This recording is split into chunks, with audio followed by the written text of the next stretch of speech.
안녕하세요. 반갑죠? 오늘은 금강경에 물들다 28번째 시간입니다. 지난 시간에 이어서 산청 송덕사에서 지금 법회를 하고 있는데요. 지난 시간에 우리가 공부했었던 내용 중에 진짜 중요한 내용이 있었어요. 그게 뭐였냐면 우리가 번뇌의 꼭두각시인데 그 중에서도 분노를 예로 들었잖아요. 그래서 보면 사라진다라고 하는 아주 유명한 말이 있다 그랬죠? 근데 그게 사람마다 다르게 적용이 된다는 거예요. 한번 실험을 해보세요. 자기가 범부인지 아닌지. 범부는 봐도 잘 안 사라져요. 이게 범부예요.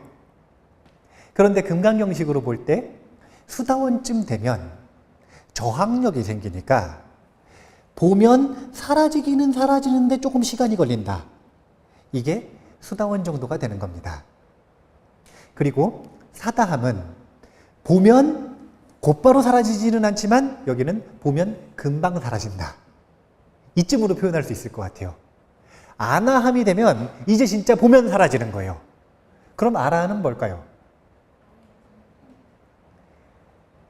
사라질 것이 없는 거예요. 왜? 쏘가서 보지 않으니까. 아예 사라질 것조차 없는 것. 이것이 바로 아라한입니다. 우리가 이쯤에서 한번 생각해 봐야 되는 오해가 하나 있는데 그게 뭐냐면 수다원이나 사다함이나 아나함이나 아라한이 나는 수다원이다, 사다함이다, 아나함이다, 아라한이다 라고 말하면 안 된다라고 생각을 하는 거예요. 그러니까 마치 금지어처럼. 이거는 굉장히 이상한 일이라. 무슨 아버지를 아버지라고 부르지 못하는 홍길동? 그런 사연이 있는 것도 아니고 아라한이 왜 아라한이라고 자기가 아라한이라고 말을 못하느냐 이거예요. 그런 일은 없어요. 이거는 그냥 착각이에요. 왜냐하면 전형적인 아라한들의 선언이 있어요. 선언. 아라한이 되면 나는 아라한이다 라고 선언을 하지는 않지만 뭐라고 선언을 하냐면 교재에 217페이지 맨 밑에 보면 나의 생은 이미 다 했고 범행은 이미 확립되었고 해야 할 일은 다 마쳤기에 다음 생을 받지 않는다. 이게 경전에 등장하는 아라한들의 정형구에 해당되는 아라한 선언입니다. 이 이야기는 무슨 뜻이냐면 아라한이 본인이 아라한이 되면 내가 아라한이 됐다라는 걸 안다는 거예요, 모른다는 거예요. 물론 100% 알까요? 모르는 경우도 있을까요? 모르는 경우도 있어요. 경전에서 보면 본인이 아라한인지 몰라요. 근데 부처님께서 가셔가지고 아라한이라고 인가해 주시는 경우도 있어요. 근데 그만큼 많은 아라한들은 본인이 아라한이 되면 압니다. 이게 뭐냐면 해탈지견이에요. 많은 사람들이 해탈지견이 해탈에서 생겨나는 지혜라고 생각을 하는 경향이 있는데 해탈에서 생겨나는 첫 번째 지혜가 바로 이거라는 거예요. 나의 생은 다 했다. 배워야 할 것은 전부 배웠다. 나의 생은 끝났다. 그렇기 때문에 우리가 아라한이 자기를 아라한이라고 하면 안 된다라는 착각을 하면 안 돼요. 오늘의 주제입니다. 눈 있는 자 누구 나와서 보라. 이것은 부처님의 정형구예요. 부처님께서는 본인의 법 가르침을 배울 수 있는 이들의 자격 요건을 높게 설정을 하셨을까요? 낮게 설정을 하셨을까요? 낮게. 얼마나 낮게냐면 눈만 있으면 누구나 그 자리에서 직접 볼 수 있는 가르침이라는 거예요. 눈 있는 자 누구 나와서 보라. 이건 누구 나와서 보라는 거잖아요. 사실은 이 앞에 정형구가 또 있어요. 앞문장이. 그게 뭐냐면 불사의 문은 열렸다. 불사의 문이 열렸다. 죽지 않는 가르침이 열렸다. 그러니 이 가르침을 눈 있는 자 누구나 와서 보라. 그렇게 수많은 사람들이 조건과 교육 수준과 다양한 기준들에 상관없이 부처님을 만나서 불사의 문을 그 자리에서 받습니다. 그렇기 때문에 우리가 이 아라한이 되면 불사의 문을 열고 들어간 거 아니에요, 완전히. 그러면 불사의 문이 들어간 걸 금강경식으로 표현하면 안심이 완전히 완성됐다라는 거잖아요. 안심의 힘이 아주 강해졌다. 열반에 들었다는 건데 우리가 그 안심의 힘이 무엇인지, 아라한의 마음이 무엇인지, 열반의 마음이 무엇인지를 언제 경험을 할 수 있을까요? 눈 있는 자 누구나 와서 보라. 지금 보라. 지금 보라. 부처님은 분명히 뭐라 그러셨냐면 지금 이 순간 볼 수 있다고 했어요. 지금 이 순간. 그래서 오늘은 제가 지금 이 순간 열반의 끝자락을 보는 방법을 얘기를 해드릴 거예요. 방법. 직접 한번 봐볼 겁니다. 뭐가 열반의 마음이고 안심의 마음인가? 한번 들어가 볼게요. 지난 시간에도 이렇게 표현을 했어요. 부처님과 중생은 같은 세계에 살까요? 다른 세계에 살까요? 같은 세계에 사는데 뭐가 다른가? 인식의 방식이 다릅니다. 중생은 무명에 물든 이분법적 인식을 가지고 세상을 바라보고 똑같은 세상을 부처님은 이분법으로부터 자유로워진 인식으로 바라본다. 그러니까 한 명은 선글라스 끼고 한 명은 안 끼고 있는 거예요. 그러면 한 명은 빨간 선글라스를 끼고 있으니까 세상이 어떻게 보여요? 빨개요. 자기가 선글라스 꼈다는 것조차 잊어버렸어. 너무 오래전에 껴가지고. 그러면 이 사람한테 세상은 어때요? 빨개요. 근데 선글라스 벗은 사람이 있겠죠? 벗은 사람이 이 세상은 빨갛지 않다라고 아무리 얘기를 해도 믿어져요, 안 믿어져요? 안 믿어져요. 그러면 빨간 선글라스 끼고 있는 사람이 올바른 세상, 원래 세상을 보기 위해서는 뭘 더 얻어야 돼요? 뭘 더 배워야 돼요? 뭐 부족한 게 있어요? 아니라 쓸데없이 선글라스 끼고 있으니까 못 보는 거 아니에요. 그럼 이 쓸데없는 걸 덜어내는 과정만 하면 우리는 부처님이 보는 세상을 볼 수 있는 겁니다. 이제 인식의 벽이 있어요. 이게 바로 부처님의 세상과 중생의 세상을 나누는 기준이 되는 겁니다.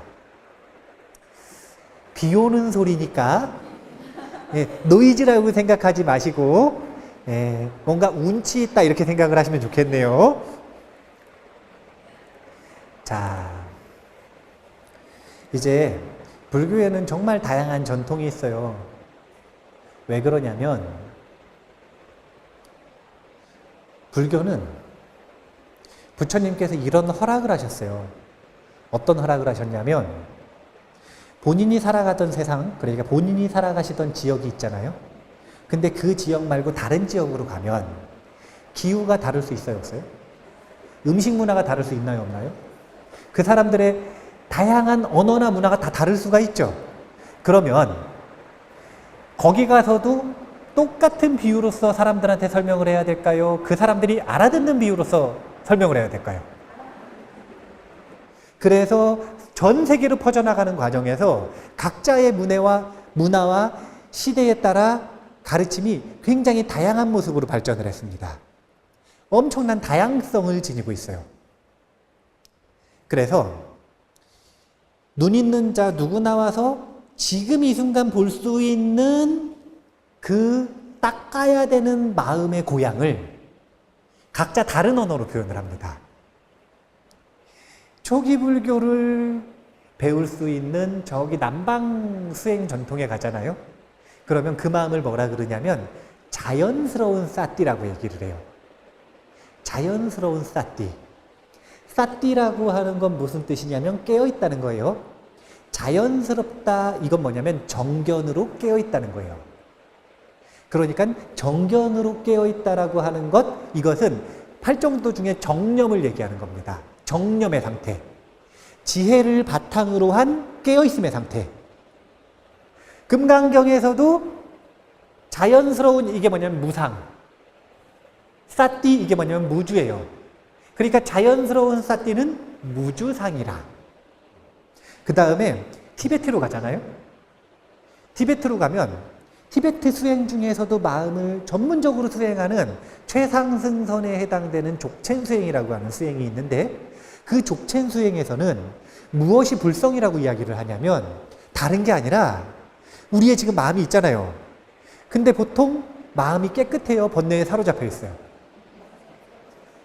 그럼 그 번뇌로부터 사라진 마음, 번뇌로부터 해방된 마음, 번뇌로부터 자유로워진 그 마음 있죠. 그러니까 딴 거 더 필요 없이 번뇌로부터만 자유로워진 그 마음을 불성이라고 얘기합니다. 그래서 그 수행에서는 뭐가 중요하냐면 번뇌로부터 풀려나는 감각을 익히는 걸 굉장히 중요시 여겨요. 그 다음에 선수행, 우리나라는 선불교니까 선수행, 그 중에서도 보조국사 진울 스님의 수심결에서는 이런 마음을 공정영지라 그래요. 공정영지. 공정영지. 오늘 수심결 속에서 도대체 일상무상 무상분에서 우리가 봤잖아요. 뭘 봤냐면 수다원, 사다함, 아나함, 아라한의 차이가 도대체 뭔가. 그걸 이 언어로 이야기하면 공정영지를 얼마나 갈고 닦았는가, 공정영지에 머무르는 힘이 얼마나 강한가, 공정영지의 빛이 얼마나 강렬한가, 이것에 따라 수다원, 사다함, 아나함, 아라한이라고 하는 거예요. 한 가지 예만 들어볼까요? 자, 수다원이 분노를 했어요. 그럼 어디로 되돌아가야 돼요? 공정영지. 근데 왔다 갔다 한다 그랬죠? 이게 수다원이라 그랬잖아요. 범부랑 무슨 차이가 있는가? 범부는 공정영지를 몰라. 그래서 돌아갈 곳이 없는 거예요. 돌아갈 곳 없이 헤매는 불쌍한 중생이 바로 범부고, 돌아갈 마음의 고향이 공정영지라는 것을 알고 그것을 갈고 닦아서 그 마음에 힘이 생긴 존재를 성인이라고 하는 거예요. 자, 공정영지를 수다원 되면 보는 게 아니라 지금 보는 방법을 알려드릴 거예요. 지금. 우리 성덕사에 보면 뒤에 부처님 계시잖아요. 근데 그 부처님이 정법명렬해라. 정법명렬해는 누구냐면 관세음보살의 전신이에요. 전신이라는 건 무슨 뜻이냐면 관세음보살님이 범부로서 열심히 수행을 해서 관세음보살이 됐단 말이에요. 그럼 관세음보살은 범부 이전에는 누구였느냐 이거예요. 정법명열애였다. 정법명열애가 중생을 효과적으로 구하기 위해서, 대자비심을 닦기 위해서 일부러 범부가 된 거예요. 지금 다시. 그래서 수행을 열심히 하셔가지고 자비심을 완성한 게 관세음보살입니다. 정법명열애를 모신 이유는 구원성불이라고 하는 사상을 정법명열애를 친견하시는 분들에게 알려드리고 싶어서 그래요. 구원성불이라고 하는 건 관세음보살님이 지금 깨달음을 얻으신 게 아니라 원래 아주 옛적부터 깨달음을 얻으신 존재다. 이런 사상이 구원성불이에요.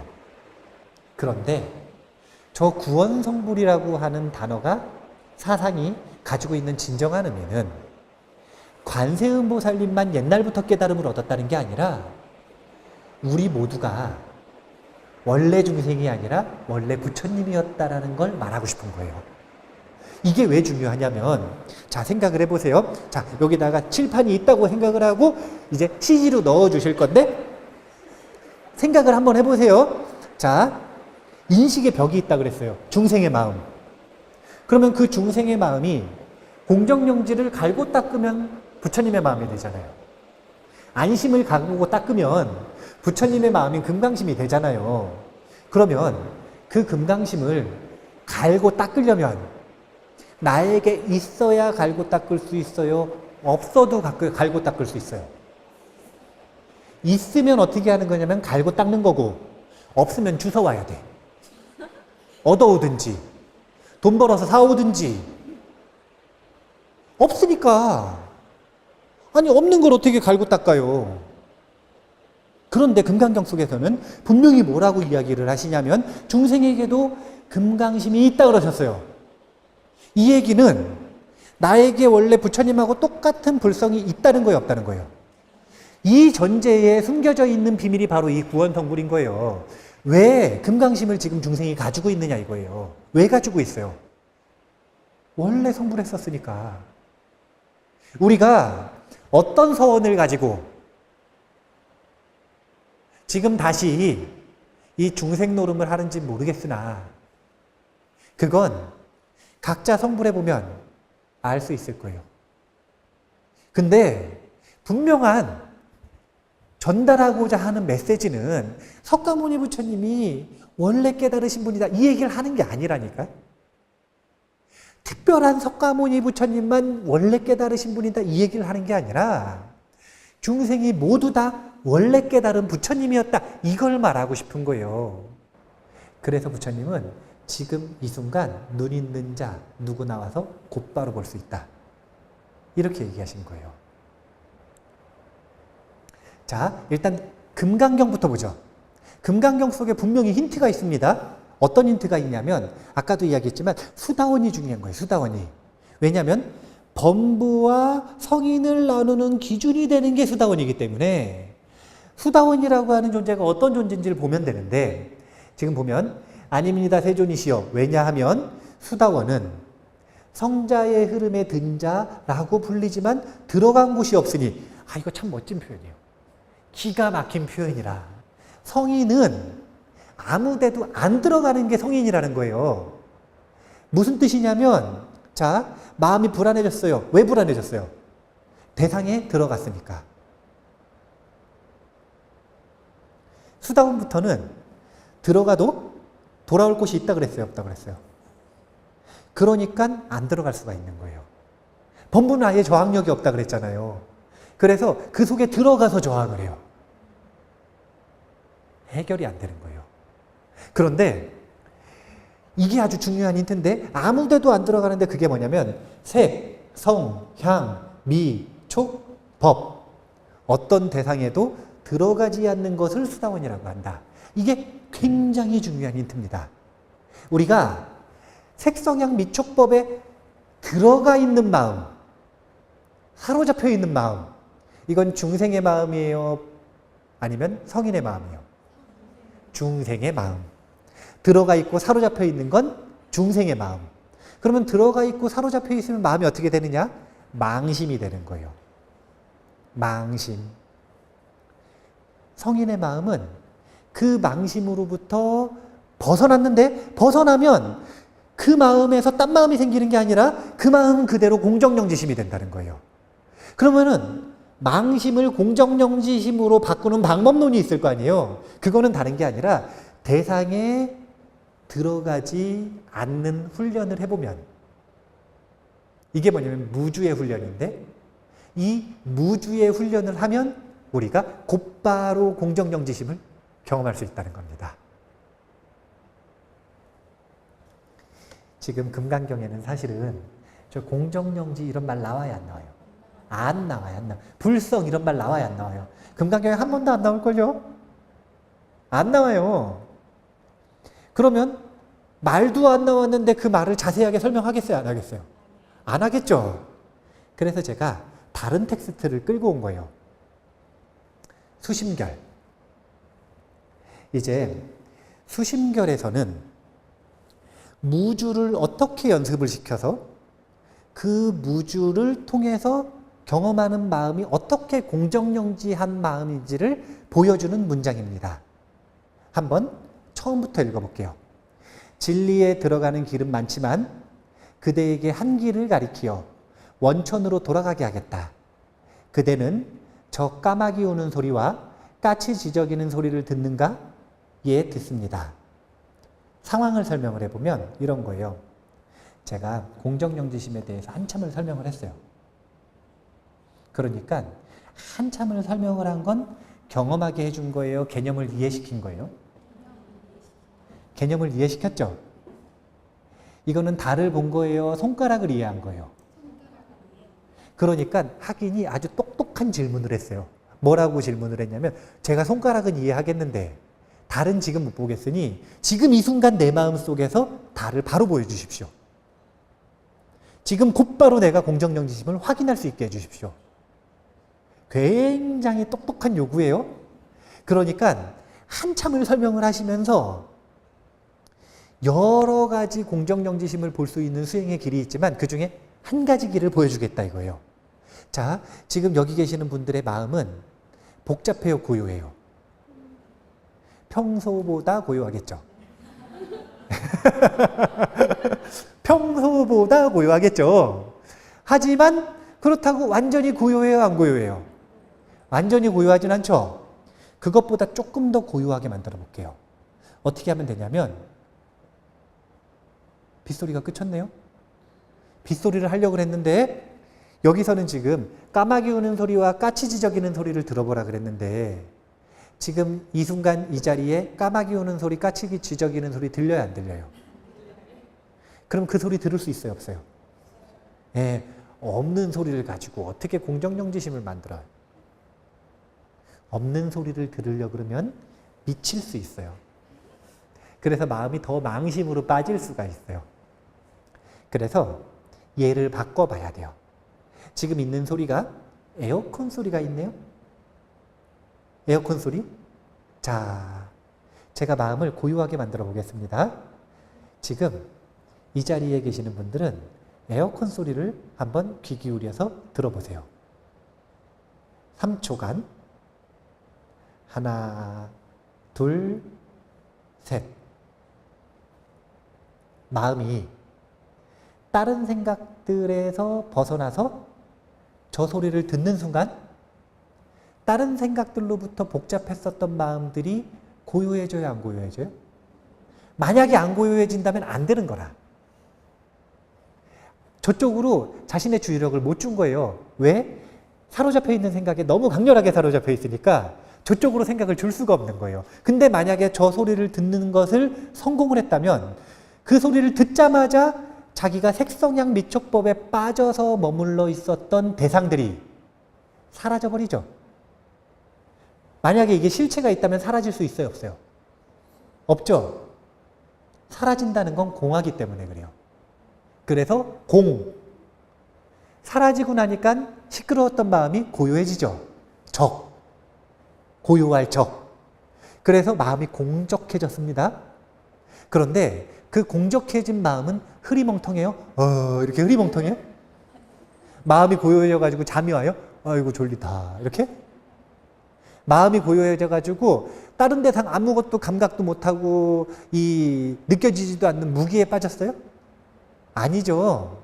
그게 아니라 저 에어컨 소리를 들어보라는 그 말 때문에 마음이 딱 고요해지니까 아마 제가 지금 하는 목소리, 말의 목소리와 내용, 설법이 훨씬 더 잘 들릴 거예요. 이게 신령스럽게 아는 지혜가 살아났다라는 겁니다. 우리는 어디에 사로잡히지만 않으면 대상을 신령스럽게 아는 지혜가 있어요. 우리가 무엇인가에 항상 사로잡혀서 살아간단 말이에요. 먹는 걸 좋아하는 사람은 먹는 거에, 옷 좋아하는 사람은 옷만 보면은 이렇게 왜 남성들은 이쁜 여자 보면 이렇게 이렇게 되잖아요. 그게 뭐냐면 사로잡혔다라는 거예요. 사로잡혔다. 우리가 평소에 그렇게 살아가니까 마음이 시끄러운 거라. 이걸 보고 망심으로 살아간다 그러고 이런 존재를 중생이라 그러는 거예요.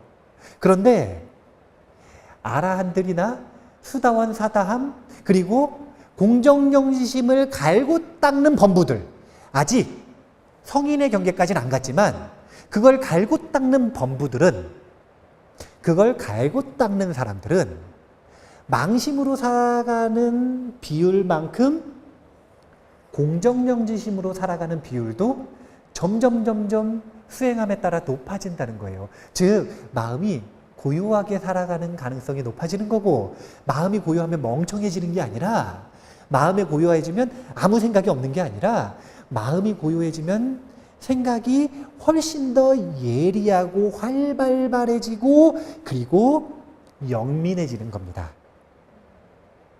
감각이 훨씬 더 잘 보는 거예요. 대상을 금강경 열의실견분 제5 범소유상, 계시여망, 약견재상비상, 즉견열애 이랬죠.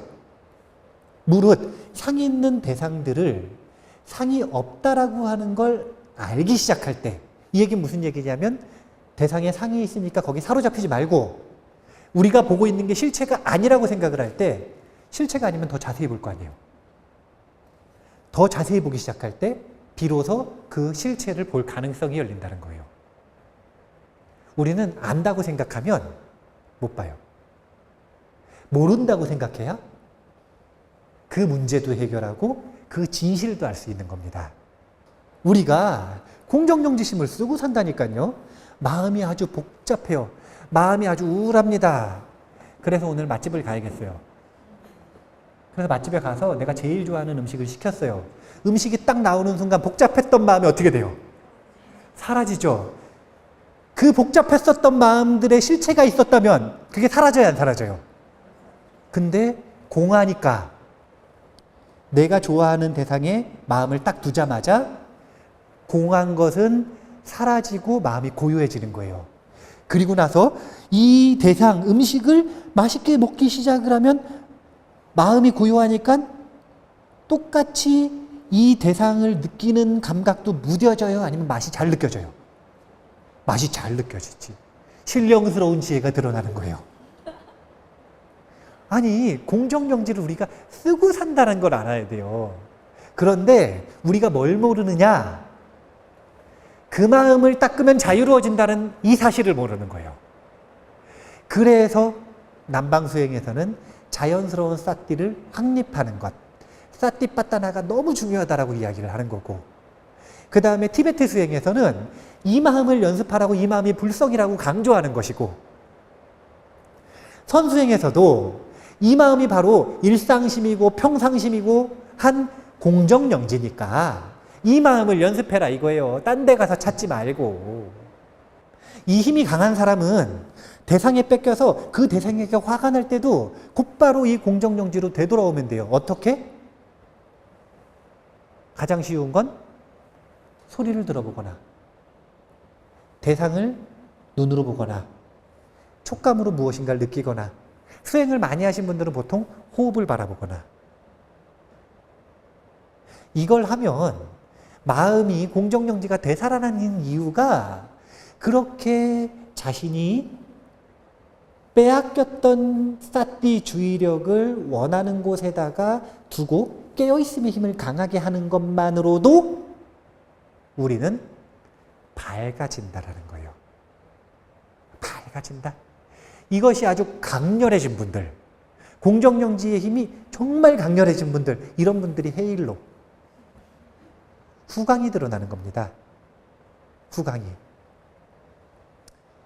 대부분 호흡 수행을 하니까 여기에 후광이 드러나는 거고요. 또 두 번째 많이 이제 집중 대상으로 삼는 게 아랫배거든요. 아랫배에다가 집중을 하니까 여기에 후광이 드러나는 거예요. 두광, 신광. 이 두 가지를 합쳐서 후광이라 그러는 거예요. 두광과 신광. 괜히 거기 나타나는 게 아니라니까요. 아무 데나 랜덤으로 나타날 거면 여기 나타나고, 아니면 여기 나타나고, 아니면 발바닥에 나타나고 이래야지. 왜 여기 나타나고 여기 나타나겠어요? 그것도 절에서만 여기 나타나고 여기 나타나요? 아니면은 교회에서도 해일로가 여기 나타나요? 보통 여기는 나타나야 안 나타나요? 여기는 잘 안 나타나요. 또 교회는 왜 그런 줄 아셔요? 수행 전통이 여기다가 사띠를 두는 수행 전통이 크게 없어서 그러는 거예요. 저 신선도를 닦는 도교에서도 여기에다 나타날 수 있을까요? 없을까요? 왜 탄저노파니까? 공통이라 그건 뭐냐면 마음이 모이면 빛이 난다. 마음이 모이면 빛이 난다. 이 빛이 뭐냐면 공정영지가 밝아졌다. 우리가 너무 열반의 마음, 성인의 마음, 깨침의 마음, 안심의 마음, 무위의 마음을 어렵게 생각하지 말자 이거예요. 물론 제가 이렇게 어렵게 생각하지 말자 그러면 싫어하시는 분들이 있어요. 어떤 분들이 싫어할까요? 어렵게 생각하시는 분들이. 나는 너무 어렵게 생각하고 너무 어렵게 수행을 했고 나는 지금도 이렇게 어렵게 수행을 하는데 저 스님은 맨날 나와가지고 쉽게 설명하고 쉽다 그러고 그럼 자신을 부정당하는 것 같을까요? 안 같을까요? 그분들은 본인의 상태나 본인의 개념에 법집이 잡혀있기 때문에 저를 싫어할 수 있어요. 하지만 부처님 그러시잖아. 불사의 문은 열렸다. 눈 있는 자 누구 나와서 지금 보라. 이 공정영지심을 갈고 닦으면 이 마음속에 불사의 문이 들어있습니다. 그래서 금강경은 처음부터 끝까지 안심법문인 거예요. 처음부터 안심해라. 끝까지 안심해라. 언제까지? 금강심을 완성할 때까지. 금강심이 바로 안심이 지극해진 상태가 금강심입니다. 그 안심을 갈고 닦으면 그게 바로 불사의 문을 여는 거라는 거예요. 우리가 단순하고 쉽게 생각할 필요가 있어요. 정말 단순하고 쉽지 않습니까? 공정영지심 닦으면 그만이라. 근데 이제 닦는 게 어려울 수 있겠죠. 닦는 건 실제로는 어려울 수 있어요. 제가 탁구를 아주 잘 치거든요. 근데 탁구를 아주 잘 치는데 레슨을 처음 받으러 가잖아요. 그러면 아주 모범적인 폼이 이렇게 보여지는 사진을 붙여놨어. 그리고 관장님이 저 폼을 보여주면서 이렇게 치는 거라고 얘기를 해요. 맨 처음 간 날부터. 그럼 얼마나 쉬워? 이렇게 치는 거다. 쉬워요, 안 쉬워요? 근데 10년을 쳐도 이렇게 안 돼요, 잘. 그래서 이렇게 치는 거다라는 그 논리나 사실은 쉬울지 모르나 자신의 망심으로서의 악심을 버리고 실제로 이 폼이 나오기 위해서는 좀 지난하고 어려운 과정을 겪을 수도 있어요. 하지만 이렇게 치는 거다라는 말 자체를 이해를 못하면, 쉽게 생각을 못하면 기준이 없으니까 이런 폼이 나올까요? 안 나올까요? 안 나와요. 어떻게 연습하면 이렇게 연습해. 진짜 운동하다 보면 그런 분들이 있어요. 운동을 하는데 이렇게 쳐, 이렇게. 마찬가지로 수행을 하는데 그런 분들이 있어요. 공정영지심을 안 닦고 뭘 닦냐면 탐심을 닦아. 이게 뭐냐면 탐욕으로 수행하는 거예요. 욕심으로. 수행을 하려면 공정영지심을 활발하게 만드는 게 수행이잖아요. 근데 이걸 모르니까 뭘 하냐면 탐욕을 활발하게 만들어요. 수행을 하면서 화를 내, 계속. 분노를 활발하게 만들어. 이런 걸 보고 뭐라 그러는 거냐면 돌을 닦아서 거울을 만들려고 한다. 또 이런 걸 뭐라 그러냐면 모래로 쌀밥을 짓는다.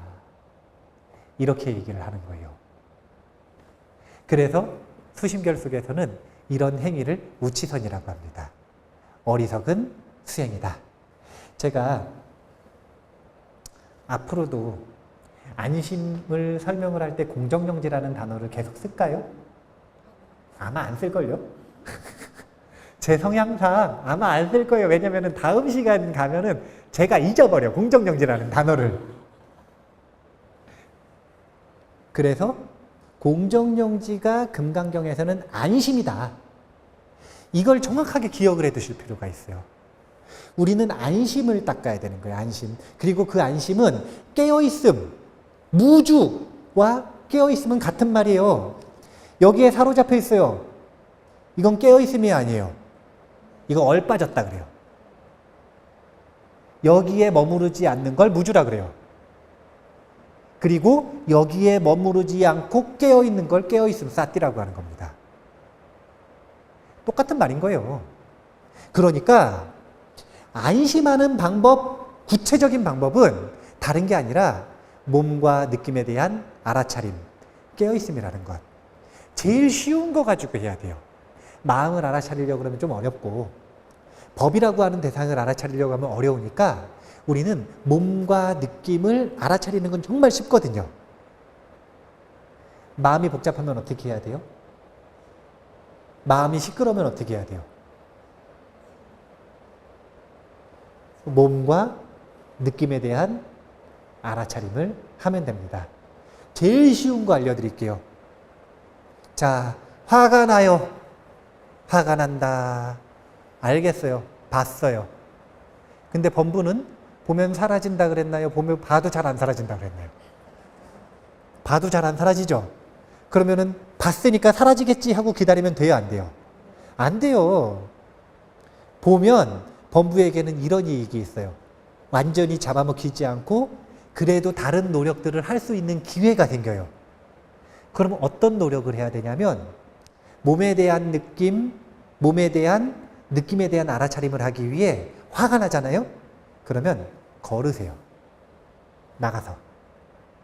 어떻게 걸으시냐면 하나의 대상에다가 마음을 잘 두는 게 범부예요? 못 두는 게 범부예요?